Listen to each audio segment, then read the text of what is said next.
নিউজিল্যান্ডে ইতিহাস গড়ল টাইগাররা, ব্যাট বলের দারুণ নৈপুণ্যে শেষ ওয়ানডেতে বড় জয়। সামাজিক উন্নয়নের সুফল পাচ্ছে জনগণ, ১.৫ দশকের মধ্যেই পাওয়া যেতে পারে উন্নত দেশের স্বীকৃতি। এবং বরগুনায় আওয়ামী লীগের প্রতিপক্ষ নিজ দলের স্বতন্ত্র, প্রথম ভোট দেওয়ার অপেক্ষায় নতুন ভোটাররা।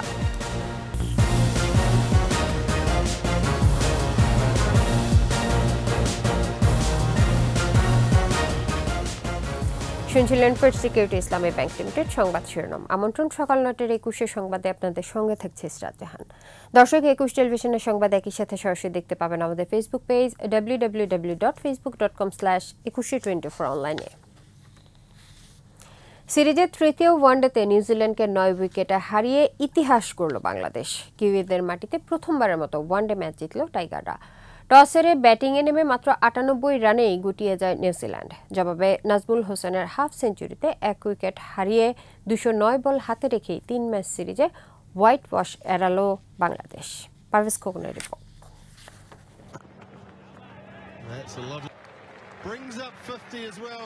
নাজমুল হোসেন শান্তর ব্যাটে এলো জয় নিশ্চিত করা রান। তাতে বাংলাদেশ অধিনায়কেরও পূর্ণ হয় অর্ধশতক। ১৯তম ম্যাচে এসে নিউজিল্যান্ডকে তাদের মাটিতে প্রথমবারের মতো ওয়ানডেতে হারালো টাইগাররা। নিউজিল্যান্ডের মাটিতে টেস্ট জিতলেও এর আগে কখনোই ওয়ানডেতে জয়ের দেখা পায়নি বাংলাদেশ। অবশেষে সেই জয় ধরা দিল বড় ব্যবধানে। কিউইদের ৯৮ রানে গুটিয়ে দিয়ে ৯ উইকেট আর ২০৯ বল হাতে রেখে জিতেছে নাজমুল হোসেন শান্তর দল। এতে সফরকারীরা ৩ ম্যাচ সিরিজ শেষ করেছে ২-১ ব্যবধানে। ছোট রান তারায় সৌম্য সরকার ও এনামুল হক বিজয় আত্মবিশ্বাসী শুরু করেন। তবে ১৫ রান তোলার পর সৌম্যকে ফিরতে হয় চোখে কিছু একটা পড়ে সমস্যা হওয়ায় ৪ রান করে উঠে যান তিনি। এরপর মারমুখী ব্যাটিং শুরু করেন বিজয় ও দলপতি নাজমুল হোসেন। ৫০ বলের জুটিতে করেন ৬৯ রান। জয় থেকে ১৫ রান দূরে থাকতে ক্যাচ আউট হন বিজয়। ৩৩ বলে ৩৭ রানের ইনিংসে ৭টি বাউন্ডারি হাঁকান তিনি। আর ৪২ বলে ৫১ রানে অপরাজিত ছিলেন নাজমুল হোসেন। হোয়াইট ওয়াশ এড়াতে তৃতীয় ওয়ানডেতে দারুণ বোলিং করে বাংলাদেশের বোলাররা।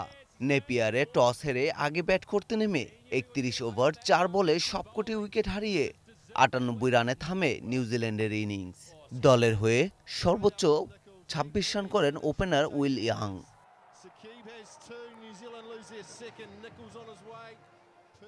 বাংলাদেশের হয়ে ৩টি করে উইকেট নেন তানজিম সাকিব, শরীফুল ইসলাম ও সৌম্য সরকার। পারভেজ খোকন, ২১ টেলিভিশন। এবার অন্যান্য খবর। বাংলাদেশকে শূন্য থেকে শিখরে নিয়ে যাওয়ার অভূতপূর্ব যাত্রা সম্ভব হয়েছে সংবিধান ও মুক্তিযুদ্ধের চেতনায় দেশ পরিচালিত হয়, এমনটা মনে করছেন উন্নয়ন গবেষক ও বিশ্লেষকরা। বলছেন, দীর্ঘমেয়াদী পরিকল্পনা ও সামাজিক খাতে অধিক গুরুত্ব দেওয়ার সুফল পাচ্ছে সব শ্রেণী পেশার মানুষ। এর ধারাবাহিকতা থাকলে আগামী ১.৫ দশকে উন্নত দেশ হিসেবে স্বীকৃতি পাওয়া কঠিন হবে না। ২১ স্পেশালে ফারজানা শোভার ২ পর্বের ধারাবাহিকের আজ দেখুন দ্বিতীয় পর্ব। সব ত্যাগ করতে পারি, তোমাদের ভালোবাসা আমি ত্যাগ করতে পারি না। স্বাধীনতা অর্জনের পরেই আর্থসামাজিকভাবে দেশ পুনর্গঠনের কাজে ঝাঁপিয়ে পড়েন জাতির পিতা বঙ্গবন্ধু শেখ মুজিবুর রহমান। কিন্তু ৭৫-এর ১৫ই আগস্ট বঙ্গবন্ধুকে হত্যার পর সংবিধানের মূল মন্ত্র থেকে সরে গিয়েছিল বাংলাদেশ। সেনা সমর্থিত ও স্বৈরশাসকের আমল। এরপর বিএনপি জামাত জোটের ২ মেয়াদে বাংলাদেশের পরিচয় জুটেছিল তলাবিহীন ঝুড়ি হিসেবে। ৯৬ সালে ২১ বছর পর ক্ষমতায় আসে আওয়ামী লীগ। সংবিধানের মূল ধারা অনুযায়ী সবার মৌলিক চাহিদা পূরণ, সামাজিক নিরাপত্তা, বৈষম্য নিরসন করে কল্যাণকর রাষ্ট্র হিসেবে বাংলাদেশকে প্রতিষ্ঠার কাজ শুরু হয় বঙ্গবন্ধু কন্যার নেতৃত্বে। ২০০১ থেকে ২০০৮ আবারও পিছিয়ে যাওয়ার গল্প। নতুন করে ঘুরে দাঁড়ানোর পালা শুরু হয় ২০০৯-এ মুক্তিযুদ্ধের পক্ষের শক্তি ক্ষমতায় এলে। আওয়ামী লীগের টানা ৩ মেয়াদের ১৫ বছরে সব সূচকেই এগিয়েছে দেশ। স্বল্পোন্নত থেকে মধ্যম আয়ের সম্মান অর্জিত হয়েছে। প্রতিটি সূচকে যে বাংলাদেশ এগিয়ে গেছে বিগত ১৫ বছরে, এর মূল কারণ কি? মূল কারণ যে আমরা আমাদের সংবিধান অনুসরণ করে চলছি এবং মানুষের যে চাহিদাগুলো সেগুলো সরকার উপলব্ধি করে এবং সেই চাহিদাগুলো পূরণ করার জন্য চেষ্টা করে।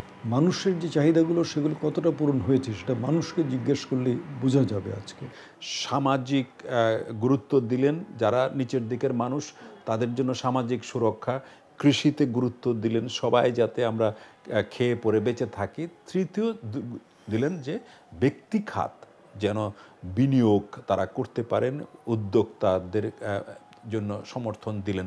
সো এই দুয়ে মিলে অর্থাৎ পাবলিক প্রাইভেট মিলেই বাংলাদেশটা এগুতে থাকলো। দিন বদলের সনদ নিয়ে আসা আওয়ামী লীগ ডিজিটাল বাংলাদেশের অঙ্গীকার পূরণ করেছে।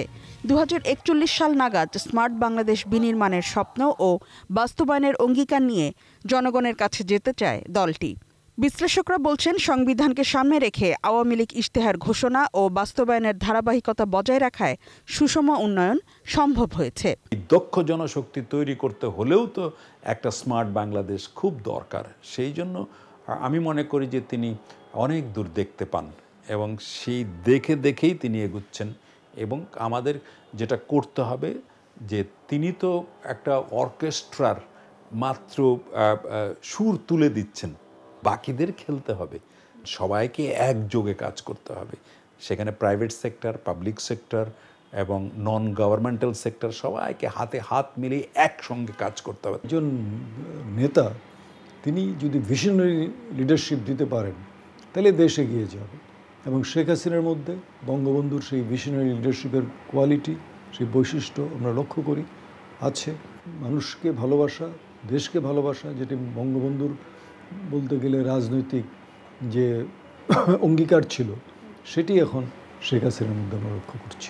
সামনের দিনগুলোতে উন্নত দেশের টার্গেট পূরণে, দুর্নীতি কমিয়ে শতভাগ সুশাসন নিশ্চিতে সরকারকে আরও বেশি মনোযোগ দেওয়ার আহ্বান বিশ্লেষকদের। ফারজানা শোভা, 21 টেলিভিশন, ঢাকা। আওয়ামী লীগ সভাপতি শেখ হাসিনা আজ আরও 6 জেলার নির্বাচনী জনসভায় ভার্চুয়ালি অংশ নিয়ে বক্তব্য দেবেন।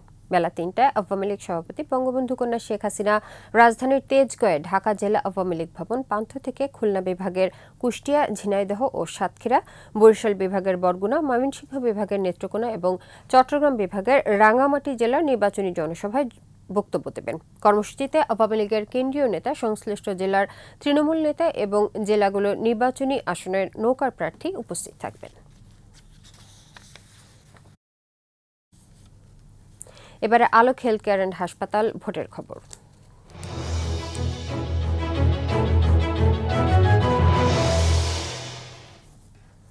নির্বাচনী আমেজে সরগরম উপকূলীয় জেলা বরগুনা। জেলার 2টি আসনে এখন প্রচারণায় মুখর। বরগুনা 1 আসনে জেলা আওয়ামী লীগের সভাপতি ও সাবেক উপমন্ত্রী অ্যাডভোকেট ধীরেন্দ্র দেবনাথ শম্ভুকে চ্যালেঞ্জ জানিয়ে মাঠে নেমেছেন নিজ দলেরই স্বতন্ত্র প্রার্থী গোলাম সারোয়ার টুকু। বরগুনা কেন্দ্রীয় মহিলা আওয়ামী লীগের সদস্য সুলতানা নাদিরার বিরুদ্ধে লড়ছেন বাংলাদেশ জাতীয়তাবাদী আন্দোলন বিএনএম এর প্রতিষ্ঠাতা আহ্বায়ক প্রফেসর আব্দুর রহমান খোকন। সুষ্ঠু শান্তিপূর্ণ ভোটে পছন্দের এমপি নির্বাচিত করতে চান জেলার ভোটাররা। বরগুনা প্রতিনিধি জয়দেব রায় এর রিপোর্ট, জানাচ্ছেন ফারজানা শোভা।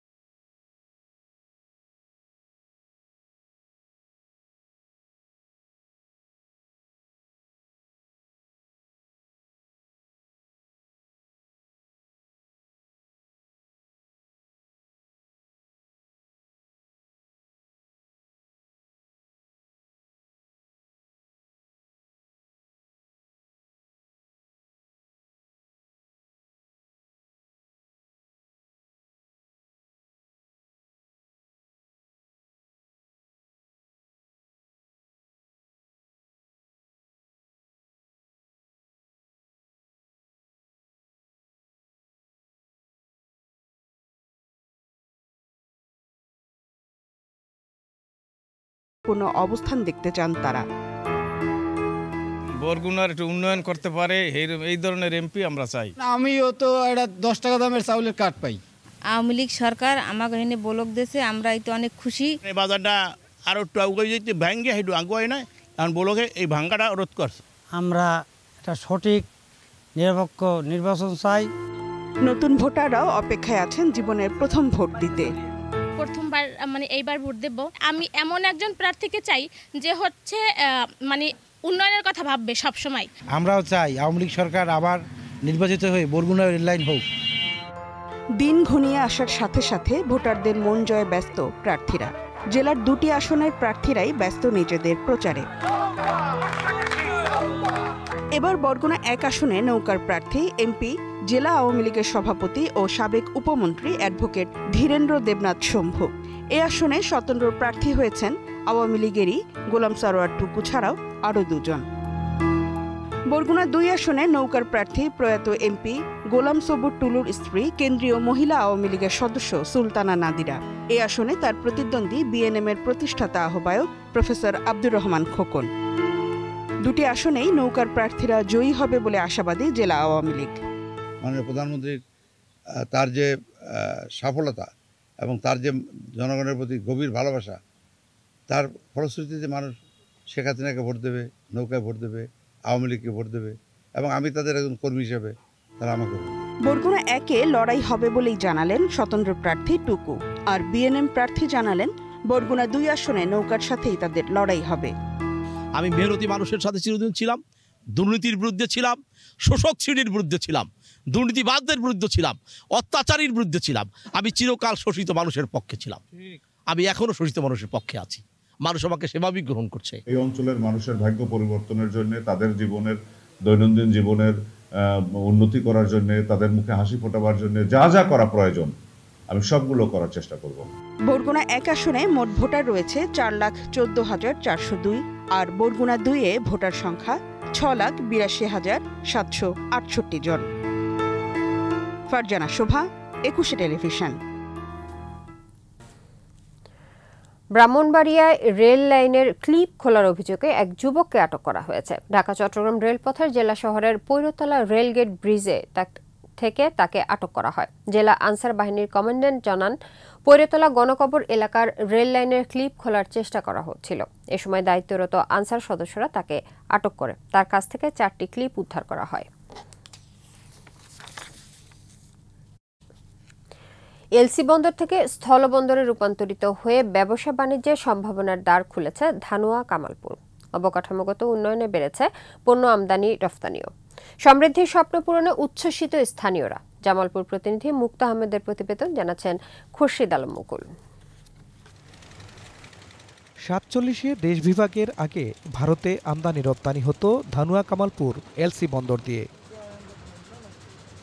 পাকিস্তান আমলে স্থলবন্দরে রূপ নিলেও 1965 সালের যুদ্ধের পর বন্ধ করে দেয় ভারত সরকার। 1974 সালে এলসি বন্দর হিসেবে ফের যাত্রা শুরু ধানুয়া কামালপুরের। 57 বছর পর গেল 14 নভেম্বর আবারও স্থলবন্দরের মর্যাদা দিয়ে উদ্বোধন করেন প্রধানমন্ত্রী শেখ হাসিনা। ভারতের মেঘালয় থেকে পাথর, কয়লা, মশলা, মাছের পোনা ও কটন ওয়েস্ট আমদানি এবং সরকার অনুমোদিত পণ্য রপ্তানি করে 2022-23 অর্থ বছরেই বন্দরের রাজস্ব আয় 7 কোটি টাকা। কিছুদিন আগে মাননীয় প্রধানমন্ত্রী এখানে এটারে আরও উন্নত করার জন্য 60 কোটি টাকার একটা উন্নয়নের কাজ হয়েছে। এই স্থলবন্দরের মাধ্যমে এখানে বক্সিগঞ্জের যত ব্যবসায়ী আছে সবাই ব্যবসা করছে। এই এলাকার মানুষ যারা ভারতের সাথে ব্যবসা বাণিজ্য এবং আত্মীয় স্বজনের বাড়িতে বেড়ানোর জন্য সুবিধা হয়েছে। স্থলবন্দরটি চালু হয়েছে, এটা প্রতিদিন প্রায় 7 থেকে 8 হাজার শ্রমিক কাজ করে, নারী এবং পুরুষ মিলে। জীবনমানে পরিবর্তনের ছোঁয়া লাগার আশাও স্থানীয়দের। বর্তমানে ব্যবসায়ীদের মধ্যে অনেক উৎসাহ দেখা যাচ্ছে এই বন্দর নিয়ে। ভবিষ্যতে এই বন্দর দিয়ে আরো ব্যবসা প্রসারিত হবে বলে আমরা মনে করছি। ইতিমধ্যে আমার স্থলবন্দরে আমদানি শুরু হয়ে গেছে। প্রতিদিন প্রায় 1 থেকে 150 করে গাড়ি স্থলবন্দরে আমদানি হচ্ছে। ইমিগ্রেশন পয়েন্ট যদি এখানে উদ্বোধন করা যায়, ভ্রমণ, চিকিৎসা, শিক্ষা এবং অন্যান্য পর্যটন সংক্রান্ত ভারত গমনের কাজে স্থলবন্দরটির ব্যবহার করতে পারবে। ধানুয়া কামালপুর স্থলবন্দরে দ্রুত ইমিগ্রেশন চালুর দাবিও সবার। খুরশিদ আলম মুকুল, 21 টেলিভিশন। ঠাকুরগাঁয়ে বেড়েছে আলুর আবাদ। গত মৌসুমে ভালো দাম পাওয়ায় জেলার কৃষকরা ঝুঁকেছেন আলু চাষে। কিন্তু বীজ, সার, কীটনাশক সহ প্রয়োজনীয় উপকরণের দাম ও শ্রমিকের মজুরি বাড়ায় হিমশিম খাচ্ছেন কৃষকরা। কৃষি কর্মকর্তারা বলছেন, লক্ষ্যমাত্রার চেয়ে এবার জেলায় আলুর আবাদ বেড়েছে অন্তত ৩,০০০ হেক্টর জমিতে। ঠাকুরগাঁও প্রতিনিধি এসএম উদ্দিনের রিপোর্ট, জানাচ্ছেন রত্না জামান।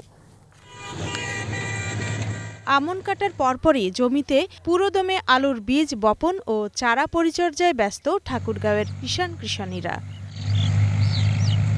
কৃষি অধিদপ্তরের তথ্য মতে জেলায় চলতি মৌসুমে এবার ২৫,৬৮৪ হেক্টর জমিতে আলু আবাদ হচ্ছে। উৎপাদনের লক্ষ্যমাত্রা ৬,৫০,০০০ মেট্রিক টন। এরই মধ্যে ২৫,৬৪৪ হেক্টর জমিতে বীজ বপন শেষ হয়েছে। গতবারের চেয়ে এবার ৩,০০০ হেক্টর বেশি জমিতে আলু চাষ হচ্ছে।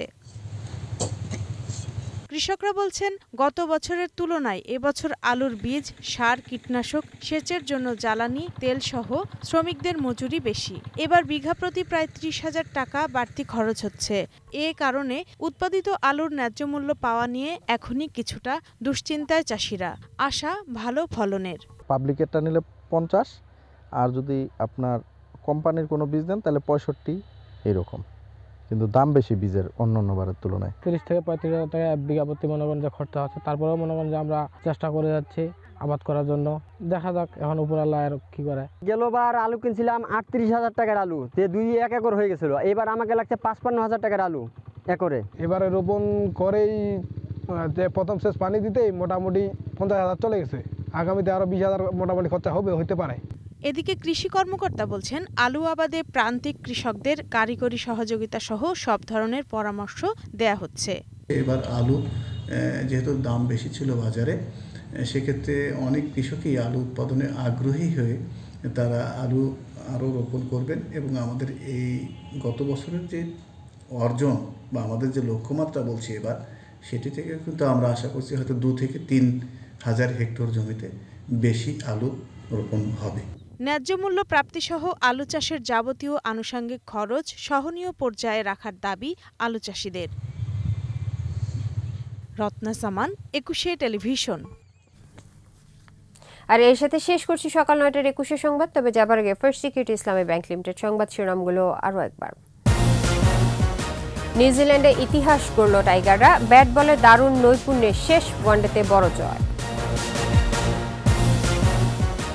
সামাজিক উন্নয়নের সুফল পাচ্ছে জনগণ, ১.৫ দশকের মধ্যেই পাওয়া যেতে পারে উন্নত দেশের স্বীকৃতি। এবং বরগুনায় আওয়ামী লীগের প্রতিপক্ষ নিজ দলে স্বতন্ত্র, প্রথম ভোট দেওয়ার অপেক্ষায় নতুন ভোটাররা।